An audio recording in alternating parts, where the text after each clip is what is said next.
Hi Libra, welcome po sa ating channel. At ito ay inyong Daily Gabay Tarot reading for June 30, 2024. Please be reminded kung naka-resonate kayo, comment down. Kung hindi kayo naka-resonate, ibigay niyo po sa iba kasi general reading po ito.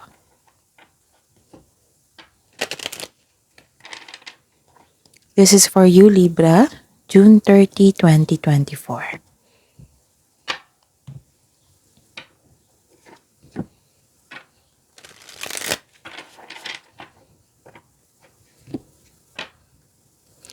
Gamitin ang reading na ito bilang gabay lamang. Please like, subscribe, and click bell button for notification para updated po kayo sa daily tarot reading natin. Maraming salamat po.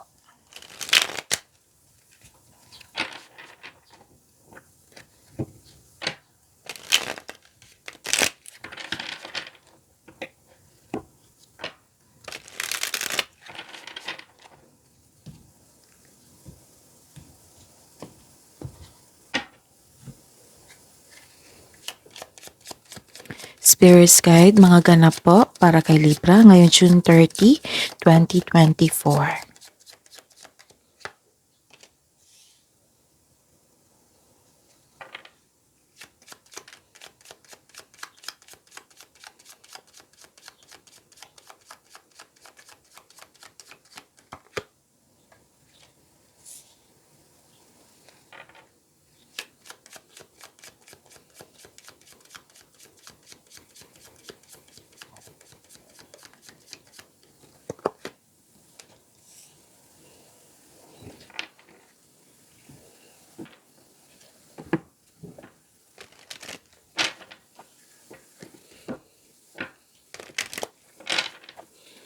Spirits Guide, mensahe po para kay Libra ngayong June 30, 2024.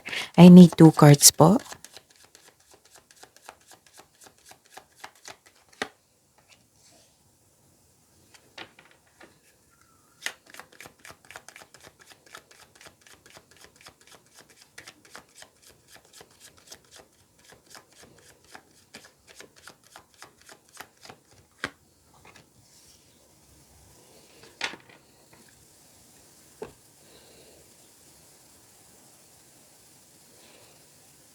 Okay. Libra. Ngayong June 30, 2024, may nakita ko ditong isang babae na maaring magbigay sa iyo ng peace of mind, happiness. Maaring siya yung magbigay sa iyo ng money. Maaring siyang yung magbigay ng sakit ng ulo. May nakita kong prosperity dito. A cash flow. Actually, 2 card nagsabi dito. Which is expected nyo ito na may parating na malaking pera sa inyo, Libra. May nakita ko ditong prosperity, cash flow. Pwedeng marami kayong kliyente ngayon, customer or project. Ang ganda. Okay. May nakita kong delay dito. And boundaries. Pwedeng disconnection ito sa isang tao. Kasi may matigas ang ulo dito. Yung nabibigatan kayo, burden, naging burden po. Okay? And ang mensahe po para sa inyo, seek clarity and find the way to abundance. This is also money, ha? So, may sabi din dito na money. So, this is a clarification na may parating ng prosperity. Pwedeng dumating na ngayon. Spirits Guide, ano po ang energy ni Libra ngayong June 30, 2024?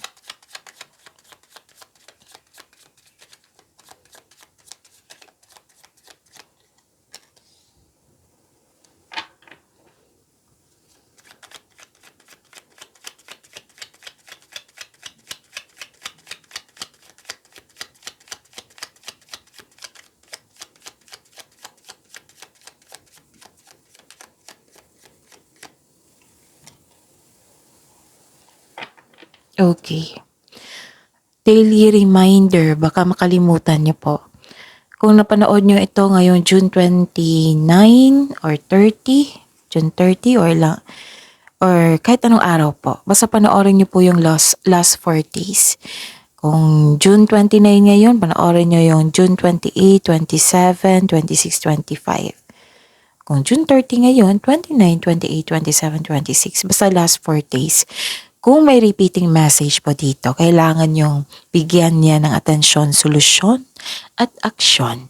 Nais kong ipaalam sa mga suki ko dito na humihingi sa akin lagi ng Monty Kapay Tarot reading.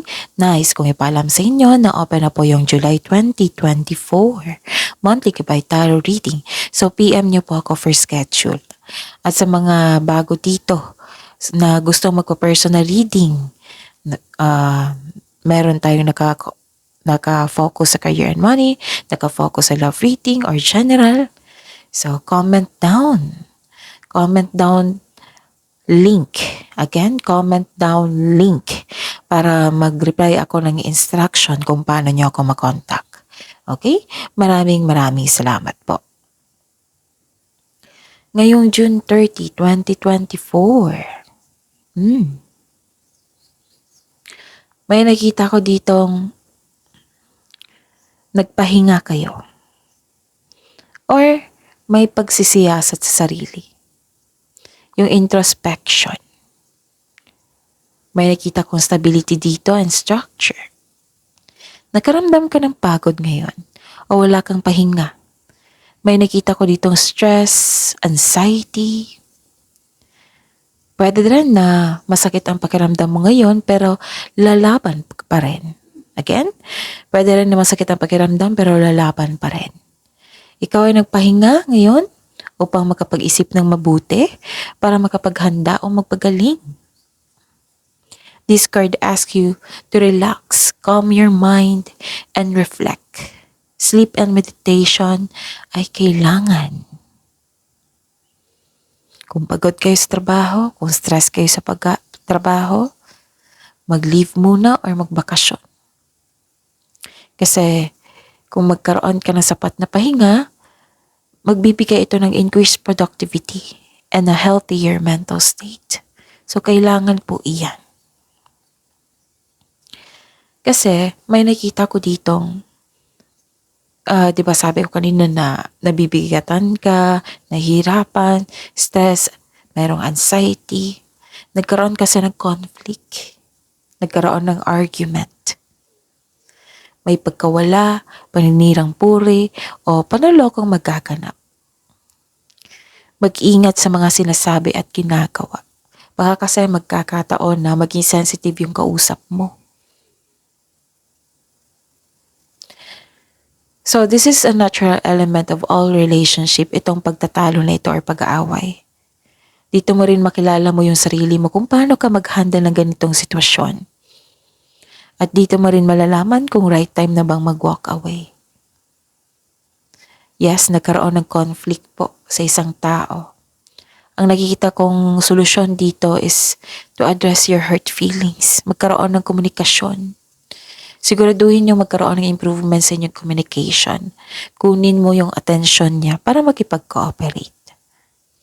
If this person is not willing, then bigyan mo ng space. Bigyan mo din ng space ang iyong sarili. Tama tong ginawa mo dito na magpahinga muna. Kasi may nakita kong toxicity dito naging toxic yung kasamahan mo. Okay? So listen to your intuition also, okay?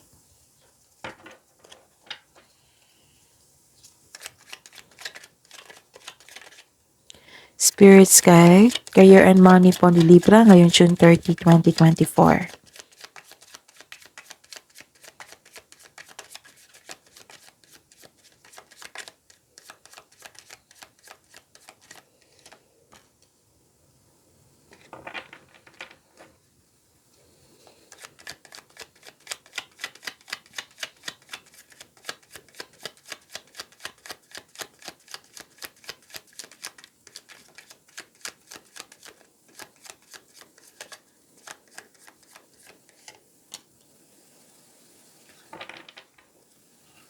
Okay.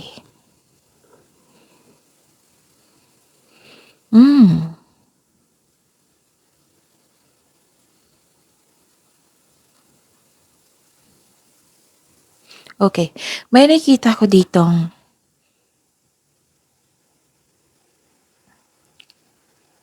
delayed abundance. So this is a clarification of your card here and here. May sabi po ang card niyo po dito na may dumating na opportunity na hindi mo napansin. Hindi mo ito nakita dahil you're trying too hard or nasa wrong direction ka. Kaya, ang sabi po ng card dito, na kailangan nyo mag-connect sa inyong intuition. Kung hindi nyo alam kung paano mag-connect, panoorin nyo po yung May 17, 18, or 19. Kasi nag-discuss po ako doon. The universe asking you to loosen, grip, and relax. Mag-reconnect ka at mag-ask ka ng divine assistance. Nagkaroon po ng delay, so hapaan nyo pang pasensya nyo. Make yourself busy. At ingatan nyo rin yung kaperahan nyo kasi may nakita kong loss of money dito. Pwedeng isip-isip nyo ito or mangyayari pa lang. So mag-ingat po kayo. Okay? At may nakita ko ditong drained yung energy mo. Pwede din na nag-party kayo ng mga kasamahan mo dyan sa trabaho. Kasi too much drain to eh. Pwede din na, kasi may lumabas dito na may kasamahan ka na too much mahilig sa party or naglalasing, ganon. Lumabas din dito. Again, another card na nagsabi na may tension sa kasamahan mo. Hindi kayo nagkaroon ng mabuting relasyon. Connection. Dahil sa hindi pagkakaunawaan. Or may taong hindi maganda ang turing sa iyo. Parehas kayo ni Gemini, no? Tingnan natin kay Aquarius. So, yun. Kailangan nyo po ng, i-allow yung intuition mo to guide you to what feels true for you. At pwede din, babad kayo sa trabaho, sobra sa trabaho. So, know your worth. Protect your inner peace. Accept and move forward towards your goal. Okay?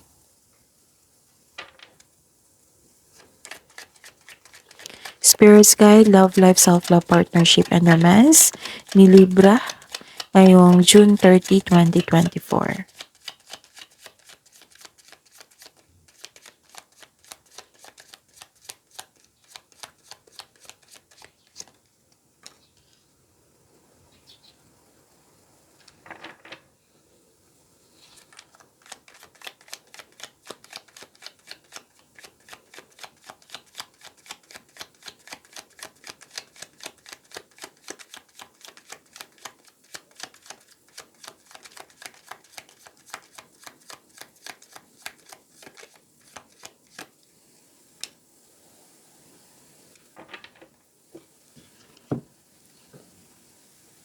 Okay. So, may lalabas dyan sa screen nyo. Ang bagong channel natin nakafocus sa love reading nyo po. That is daily. Gusto nyo malaman kung valid ba yung pakiramdam mo ngayon, kamusta yung feelings ng person mo, kung ano yung next step niya, kung ano yung gusto niya sasabihin sa inyo ngayon. Ayun, andun po. Kung hindi nyo alam, kung hindi lumabas sa search engine, kung hindi nyo alam, kung hindi nyo mahanap ang bagong channel natin, comment down love link. Again, comment down love link. Para maibigay ko po yung link ng bagong channel natin. Okay? Ayun. So, let's proceed. May nakita ko ditong nag-exercise ka sa iyong patience. Yes, nagkaroon ng delay, which is 3 card na po nagsabi dito. Pwedeng delay to sa travel or delay mo sa matagal mo nang hinintay, bagay man, opportunity, or tao. Tapos, sabi po ng card dito, these delays are no accident. They are divinely timed to highlight an important realization. Oo, habang hinihintay mo ito, kailangan mong may ma-realize. Something you need to recognize bago ka magpatuloy sa iyong gawain. So this lack of movement is reminding you to enjoy the process without being so focused on the outcome. So enjoy mo lang yung process. O habaan ang pasensya rin. Okay? At may nakita ko ditong disappointment, yes, dahil sa delay. You felt empty, yes, kasi you felt drained dito. So, ayun, I'm hoping ma-overcome mo yan. Oh, by the way, kung may kakilala kayong buntis, pagsabihan yung magpa-check up sa doktor kung kailangan. Okay? Kasi nakita ko rin dito na stress and exhausted eh. So, mag-ingat po kayo. Okay? Take care of yourself, Libra. So that is your reading. See you tomorrow. Please like, subscribe, and click bell button for notification para updated po kayo sa daily tarot reading natin. Maraming salamat po.